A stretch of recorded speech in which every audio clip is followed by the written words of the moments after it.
Okay, hello everybody. Be welcome. Thank you for coming and joining to your English class. We are going to begin with today's class. At first, we are going to read the versicle.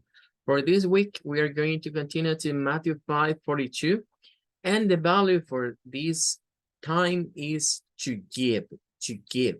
Okay, and the Lord said to us, give to the one who asks you, and do not turn away from the one who wants to borrow from you. This is according to the New International Version. Well, and we're going to take a look for today for another translation for this versicle. Well, pay attention because in this case, here we have the verb give. And pay attention because is the verb acts with letter S because it's using like for a third person. The one can be she, can be he. It's a third person and simple present tense. Don't or do not turn away is another verbal tense for present from the one who wants. Pay attention for the S because is for forming the third person. And borrow is another verb. We have many verbs in this versicle. Give is one, act is another one, turn away is a phrasal verb, and want and borrow. Well, New Living Translation, give to those. In this case, is not to one people, is to everybody. Give to those who ask.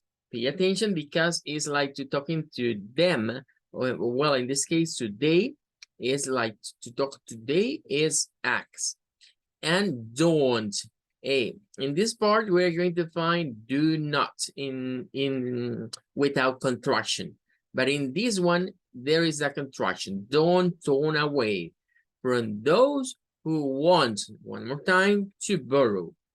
Well, English Standard Version, give to the one who begs. This is another verb similar, maybe like us, is to say to somebody, I need your help. Can you help me? Please give me something for help me.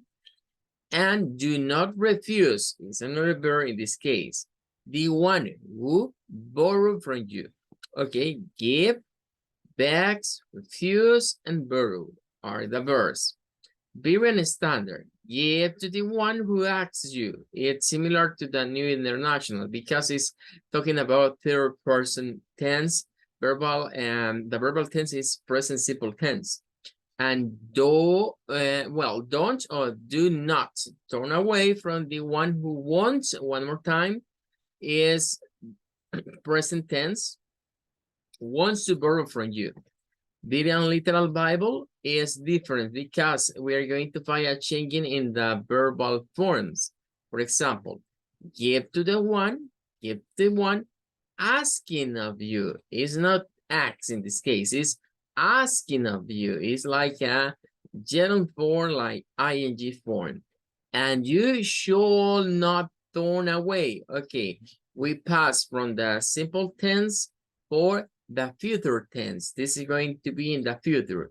From the one deciding is not want, like in this case, is not like in this version is would want, and this is deciding to borrow from you. Well, interesting because we can find many verbal tenses, many verbal forms according to this different translation. Bueno, bienvenidos, gracias a todos por conectarse. Estamos cerrando con la meditación de este día y estamos revisando este versículo en donde aparecen muchos verbos, pero no solo eso, sino que aparecen diferentes cambios en cuanto a las formas verbales de utilizarlos. Hay que irnos ubicando en donde se está usando, por ejemplo, presente simple. En una oración se usa un futuro simple con shall en lugar de will, tomando en cuenta que muchas traducciones de estas para mantener, digamos, como la seriedad de la traducción, no usan contracciones. Por ejemplo, no es muy común ver el don't abreviado o contractado, sino siempre separado. Y siguiendo esa línea de la formalidad, utilizar el auxiliar shall en lugar del will para el futuro, pues apunta siempre a lo mismo, a que sea como más formal. Bueno, vamos a dejar esto hasta acá y vamos a ver lo del topic, ¿verdad? Vamos a comenzar a estudiar lo que son idioms. Cuando hablamos de idioms, no confundamos la palabra con idiomas. No tiene nada que ver. Recuerden que idiomas en inglés es language. Idioms son expresiones idiomáticas. Cuando hablamos de expresiones idiomáticas, significa que cada lenguaje, nuestro español lo tiene, cada país incluso, es decir, no es algo exclusivo solo de un lugar o de una lengua, sino también más bien de una población, el uso de expresiones. Dentro de las expresiones idiomáticas se incluyen los famosos dichos o refranes. Aquí van en las expresiones idiomáticas. Son aproximadamente 25,000 expresiones idiomáticas las que existen en inglés. De hecho, esta que está aquí en el material, that's a tone, es una expresión idiomática. Es como decir, es una tonelada. Es una forma de decir que es mucho. No es literalmente una tonelada, sino que es mucho. It's a tone or that's a tone. Son alusiones a fenómenos quizás de la vida diaria con los cuales tratamos de hacer que nuestra forma de expresarnos sea más rica o sea, digamos, más abundante. El problema es que si no contextualizamos las expresiones idiomáticas, pues si alguien viene de afuera, un foráneo, por ejemplo, a nuestro lugar de convivencia, puede malinterpretar las cosas o puede simplemente no entenderlas. Es decir, estas expresiones, ¿verdad? Se han hecho en el contexto de que alguien nos las explica. Los dichos y los refranes, por lo general, se transmiten de padres a hijos o de abuelos a nietos y siempre van acompañados de una explicación. Y si no la explicación, van acompañados de una acción, una situación que la persona pasó y que pues lo ha aprendido a partir de la experiencia propia. Entonces, aquí nos dice que an idiom is a phrase. Es una frase, a group of words whose meaning is different that each word is considered separately. Son expresiones que muchas veces no tienen mucho que ver con lo que se dice, porque es como cuando decimos, bueno, hay que decirle a Juan para que entienda a Pedro. Son expresiones que tienen un propósito comunicativo que nada que ver con su semántica o con el texto en sí. Tienen que ver con una aplicación. Aquí vemos algunos, por ejemplo, dice, keep your pants on, que es como mantén puestos tus pantalones, pues no significa que se le estén cayendo a alguien. Bien, tampoco significa que no se los quite. Significa stay calm and wait patiently. Tienes que esperar con paciencia. Por ejemplo, who is wearing the trousers sería otra expresión.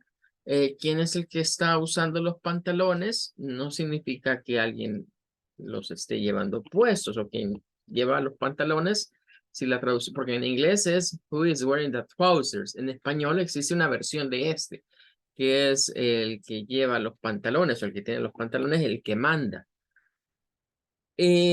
Normalmente estas expresiones llevan esa idea, hacer referencia a objetos, a cosas de la vida diaria para tratar de explicar otra situación o que tenga una aplicación. Y desde ya debemos tomar en cuenta que podemos hallar una de dos. O una expresión idiomática es igual en inglés y español, que son pocas, es decir, que tienen casi el mismo vocabulario, se usan las mismas palabras, pero y su significado, por lo tanto, es muy parecido, casi que como que lo tradujésemos de inglés a español. Hay otros que se hacen encajar, es decir, tienen alguna figura equivalente. No es igual, o sea, no se usan los mismos elementos, pero se parece a uno de español que quiere decir lo mismo y con palabras diferentes. Y vamos a encontrar el tercer caso en el cual los idioms no tienen equivalencia, o sea, solo se entienden en el idioma original. Hay expresiones idiomáticas muy propias del español y que si se llevan a otro idioma no se van a entender, ni hay nada que las pueda hacer encajar. Igual el inglés tiene algunas expresiones que solo son entendibles en el contexto del English y no podemos hallar algo en español. Sí una explicación, pero no algo a lo que se les asemeje. Bueno, aquí en este material vemos 25, hay 25 de estas expresiones. Realmente ese tema da para mucho. Ahorita vamos a ver como las más comunes, las más repetitivas, pero como nos daremos cuenta, nos vamos a ir metiendo en algo otros temas, por ejemplo, en idioms que vienen de la food o que provienen de los alimentos, de la comida. Hay idioms que provienen incluso de los colores, de los colors. Hay idioms que pueden provenir de las profesiones, de los oficios. Hay idioms que se pueden relacionar, por ejemplo, a lo que vendría siendo eh, animales, ¿verdad? Bueno, hay de todo tipo de idioms. Pero veamos los primeros que están acá. El primero dice a man o woman. Puede ser a man o a woman, cualquiera de las dos, of few words. Literalmente es un hombre o una mujer de pocas palabras. Eso significa. Entonces dice, el meaning, a person who doesn't not talk, who doesn't talk a lot, only when he or she has something important to say. Bueno, un hombre de pocas palabras o una mujer de pocas palabras es sinónimo de alguien que habla muy poco, pero que cuando le toca hablar, pues dice las cosas más importantes. Incluso de aquí podríamos hallar algunos derivados en español, ¿ve? Este, como por ejemplo esa expresión de que el río, cuando el río sueña es porque piedras trae. Es una aplicación de otra situación, pero en este caso encontramos una en inglés y una equivalente en español. Es decir, alguien de pocas palabras es alguien que no le gusta hablar. Es alguien que posiblemente sea muy callado o muy reservado. Eh, pero que eso de ser callado o reservado es para los momentos en los que tienes que intervenir. O sea, siempre cuando es importante decir algo o va a decir algo, pues da en el clavo, por así decirlo. Y de hecho, dar en el clavo es otra expresión de otro idioma que estaría usándose en español. Entonces, nos dice aquí algunos ejemplos. Dice, my father isn't shy at all. He just a man of few words. Mi padre dice no es tan tímido siempre, ¿verdad? Solo un hombre de pocas palabras. Podríamos pensar que alguien que no habla mucho es tímido. Algunas veces puede pensar que es alguien arrogante, o que es alguien que es pedante, antisocial. Se puede pensar mucho de esas personas, pero posiblemente sea alguien muy prudente, precavido y que no le gusta abrir el pico de más. Entonces, vayan notando que en la clase voy a tratar de ir usando, o por lo menos mientras veamos este tema, vamos a ir usando muchas expresiones idiomáticas.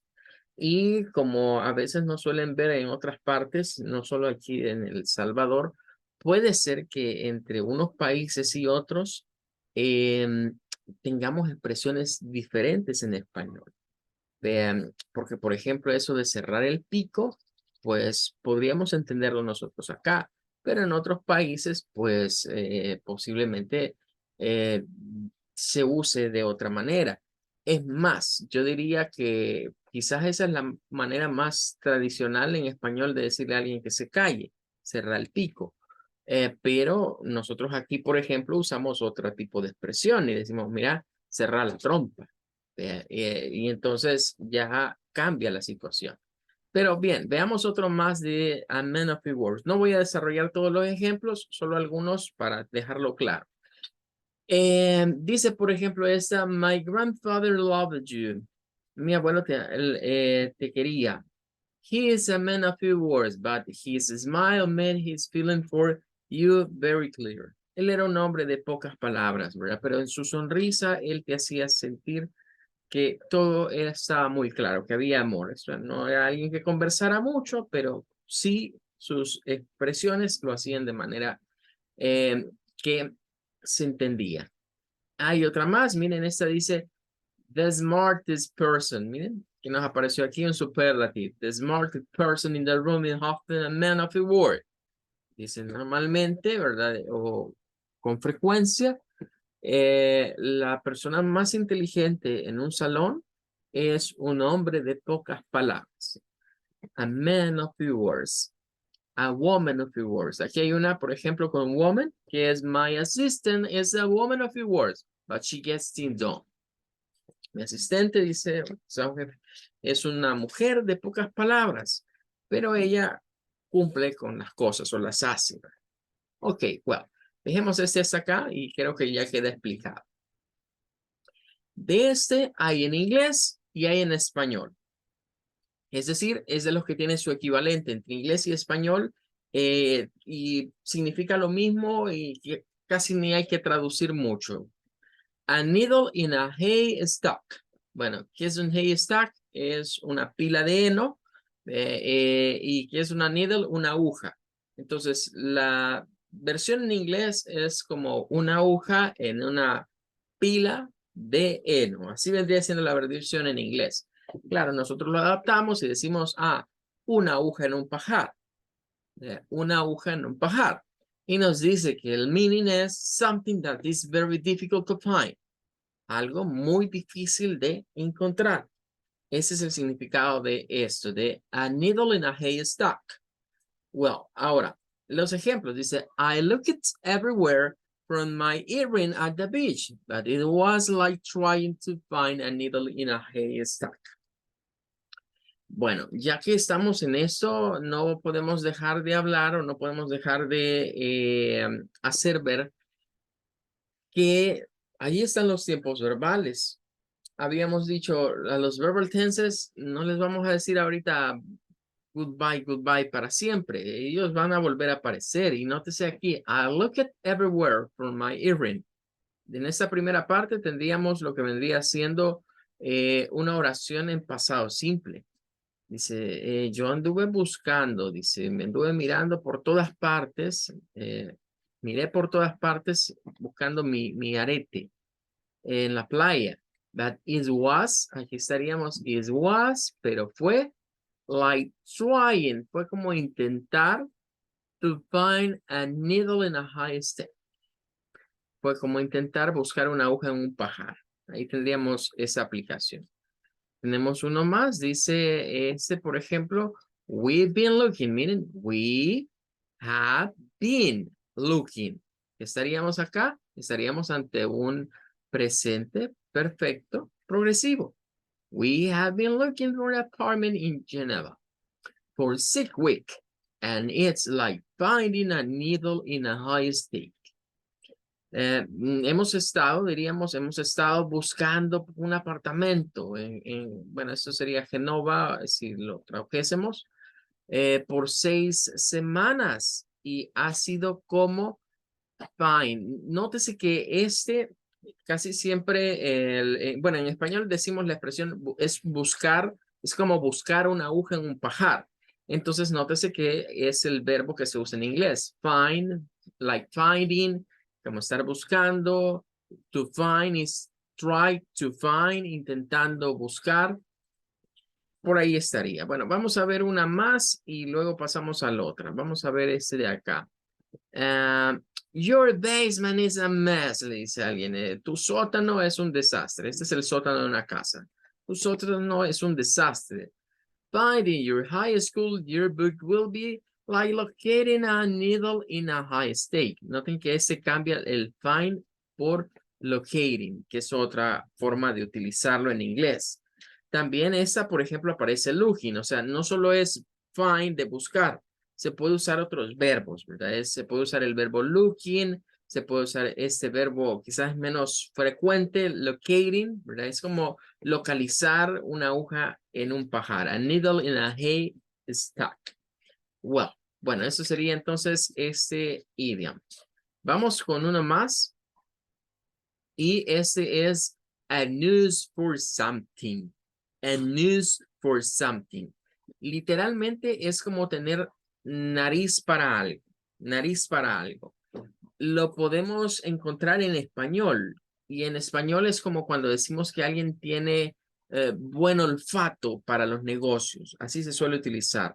Cuando alguien tiene buen olfato para algo, tenés buen olfato para los negocios, tenés buen olfato para descubrir algunas cosas, tenés eh, eh, como esa capacidad de un sabueso de detectar las cosas con la nariz, ¿verdad? Y de oler lo que se viene o lo que puede suceder. Entonces, ese es el meaning. To have a talent or ability for finding or recognizing something. Para encontrar cosas o reconocer cosas. Dice acá, you have a good news for Bergens whenever we go shopping. Bueno, tenés un buen olfato en este caso para las compras, para ir a comprar un artículo. I don't know, my mother has a news for knowing when I skip class. Yo no sé cómo, mi mamá tiene un gran olfato para saber cuándo me escapé de las clases. Entonces, tener olfato, tener una buena nariz, vendría siendo sinónimo de detectar, de adelantarse a las cosas. Dice esta, you used to have a news for the best new artist. What happened? Tú solías tener un buen olfato para descubrir o un cazatalentos, para descubrir a artistas. ¿Qué te pasó? Y ya no has encontrado ninguna.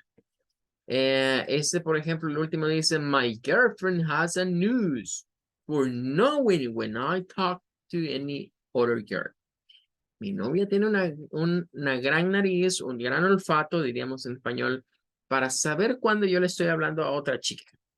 Bueno, tendríamos esa situación y como repito, de los idioms vamos a ir encontrando como esa situación de que hay idioms que existen en el inglés y así como existen en el inglés, existen en el español y son igualitos prácticamente. Hay idioms que se tienen que adaptar, o sea que el idioma en inglés dice una cosa, pero hay uno en español que sirve para decir lo mismo, pero con otras palabras o haciendo otro tipo de alusiones o comparativas. Y el tercer caso, cuando pues es imposible encontrar algo que equivalga a el idioma, ya sea de inglés o de español, y nos toca explicarlo tal y como viene. Vamos a que este sería de los de inglés puramente. O sea, no hay, o tal vez lo podemos adaptar a algunas cosas en español para entenderlo. Pero a bad hair day se traduciría como tener un mal día de cabello o un día de cabello con un mal peinado. Podría ser otra forma de traducir. ¿Qué significa? When things go very wrong. Cuando las cosas van muy mal, es eso, ¿verdad? Tener a bad hair day. Lo asocian más que todo al público femenino, de que cuando hay mucho wind, cuando hay mucho viento, les alborota el pelo, las despeina y se ven como la foto que está ahí, hechas un desastre, ¿verdad? El pelo. Se fueron al beauty salon, pero pasó algo que les arruinó el peinado. De ahí viene el idiom, o de ahí la razón de ser a bad hair day, un mal día con el cabello. El cabello no se porta bien y nos vemos mal. Entonces, ahí viene un segundo meaning. ¿Qué es a day when you can't style your hair? Es simplemente cuando la gente dice, es que el pelo está rebelde. Hoy se me puso tu pelo rebelde, no te puedo peinar, le dicen la mamá a la niña. O hoy tengo el pelo rebelde. Ahí se puede utilizar a bad hair day también. Es cuando no nos vemos bien de ninguna manera, por más que nos arreglemos y nos sentimos unattractive, nos sentimos poco atractivos o que nos vemos mal.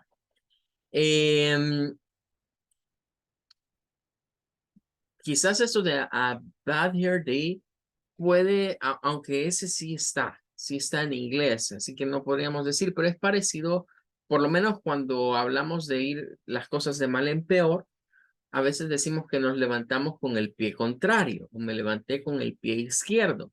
aunque esa expresión existe en inglés, existe el de levantarse con el pie contrario, el pie izquierdo. Pero es un día de mala suerte. Es un día de mala suerte, así lo podemos ver. Dice, yesterday my mom was having a bad hair day. Miren esa expresión. Encontramos was y ing. Nos apunta a pasado progresivo. Ayer mi mamá estuvo teniendo a bad hair day. Un día malo para el pelo. So, I decided to wait to show her my report card, dice. Así que yo tenía que enseñarle mis notas, pero como no eran muy buenas, mejor me esperé hasta enseñárselos ahora, en la noche, porque ayer andaba con los pelos de punta. ¿Por qué? Porque había tenido un día muy malo, un día con many wrong things, con cosas muy malas. Veamos este otro, dice, sorry, I didn't go to your party last night. I was having a bad hair day and decided to stay at home and go to bed early. Bueno, lo siento que no pude ir a tu fiesta. Miren, pasado simple. I didn't go. I was having, ing. Estaba teniendo un mal día de cabello. ¿Qué significa eso? Bueno, me fue de la patada. Ese día me fue muy mal. Entonces decidí mejor quedarme en la casa, irme temprano a la cama. Bueno, veamos este. Este sería con el meaning diferente, no necesariamente de que las cosas van de mal en peor o que no está bien la situación. Esta sí tiene que ver con el pelo. Dice, I just put my hair up in a ponytail every time I had a bad hair day. Dice, yo solo me arreglo el pelo con un ponytail. La ponytail es lo que aquí le decimos la cola de caballo. Bueno, la mujer tiene el pelo largo. Bueno, también algunos caballeros a veces hemos tenido el pelo largo. ¿Ven? Y que solo nos hacemos la cola acá, ¿ve? Y queda así. Ese es el ponytail en inglés. Es la cola de caballo que le decimos acá. Entonces, ahí alguien nos está diciendo, cuando mi pelo no me agarra puesto, eso sería I have a bad hair day. Cuando mi pelo no me agarra puesto, cuando mi pelo se porta mal, entonces solo me hago la cola de caballo, ¿vea? Para peinar. Bueno, ahí tendríamos entonces a bad hair day. Bien, veamos este otro. Box in a box into. Box in a box into. Puede ser con in o into. Literalmente es como estar encajado, como meterme o quedarme encerrado en una caja. Yo mismo haberme metido en esa caja. Esa es la idea de este idioma. Es to feel unrestricted, stuck because of one limited option.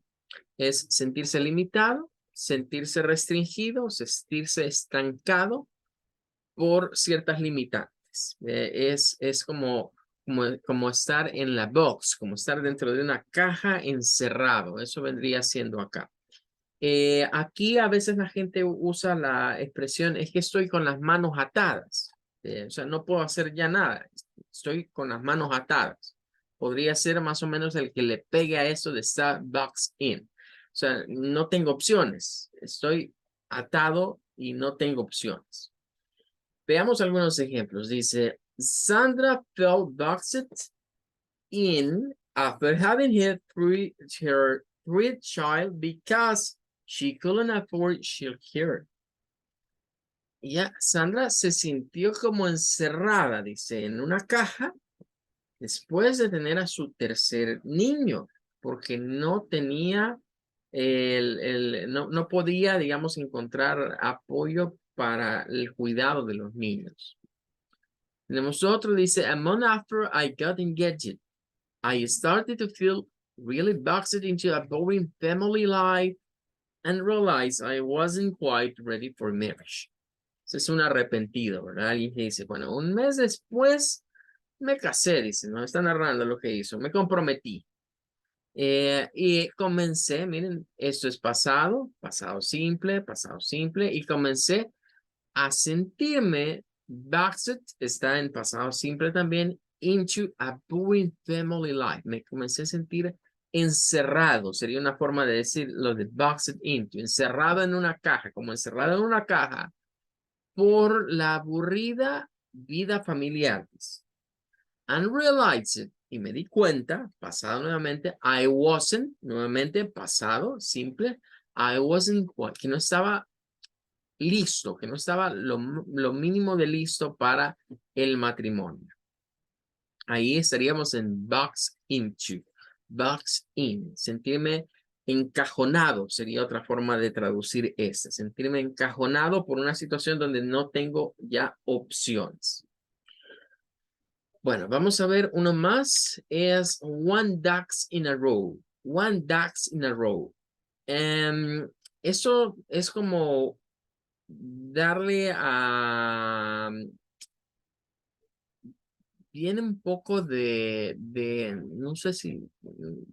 Bueno, algunos lo consideran deporte, ¿verdad? Otros quizás ya no lo considerarían deporte. Cazar patos, salir a cazar patos, a dispararles, matarlos y cazarlos. No de esos patos que vemos ahí, sino de los que vuelan. Durante un tiempo se pudo considerar quizás un deporte, hoy creo que ya no lo consideran así, se considera más bien una crueldad animal hacer ese tipo de cosas. Pero bien, la idea viene de eso, de que era costumbre salir a cazar patos. Entonces, one ducks in a row es como que con una bala yo pueda matar, digamos, a varios patos. Entonces, es como darles a todos con un solo golpe, echármelos de un solo golpe, así vendría siendo, de un solo tiro. Ahora, ¿para qué se aplica? Esto tiene que ver con get well prepared or organized for something that is going to happen. A diferencia del origen o de lo que significa, esto tiene que ver con preparación, tiene que ver con organización, con prever lo que puede ocurrir, estar listo y preparado.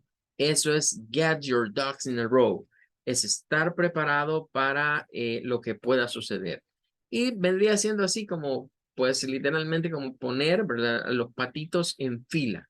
Pero repito, viene de esa idea, ¿verdad?, de que podríamos matarlos a todos de una sola vez. Así vendría la idea de este, pero su aplicación no es esa. Su aplicación es más bien organizar. Dice alguien, I wish we could join you, but we must get our ducks in a row before our move this week. Podríamos traducir esto como poner las cosas en orden. Tengo que organizar las cosas, tengo que poner las cosas en orden. Quisiera decirte que nos vamos a unir, pero tenemos que get our dogs in a row, poner nuestros patitos en una fila, ordenar las cosas antes de ese fin de semana. Dice otro ejemplo, too bad you didn't have your dogs in a row before you quit your job. Esto ha sido muy malo, ¿verdad? Que tú no tuvieras las cosas en orden después que saliste o de renunciaste al trabajo.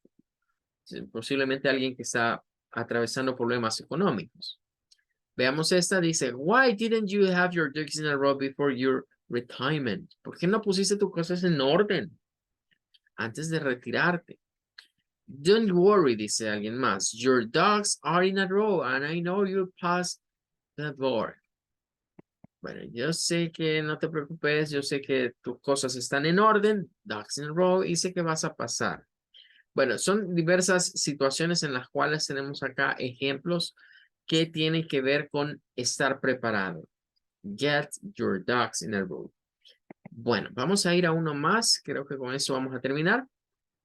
La papa caliente. Nosotros la tenemos acá. Esta es una papa caliente. Aunque aquí lo jugamos más, bueno, lo usamos más como un juego, ¿verdad? De quien le va a tocar la suerte de algo, la mala suerte de algo, el castigo de algo. La papa caliente es a hot potato, pero en inglés no es tanto el juego, sino que es a difficult situation or problem. Es una situación difícil o un problema que es difícil de manejar o que difícil de resolver.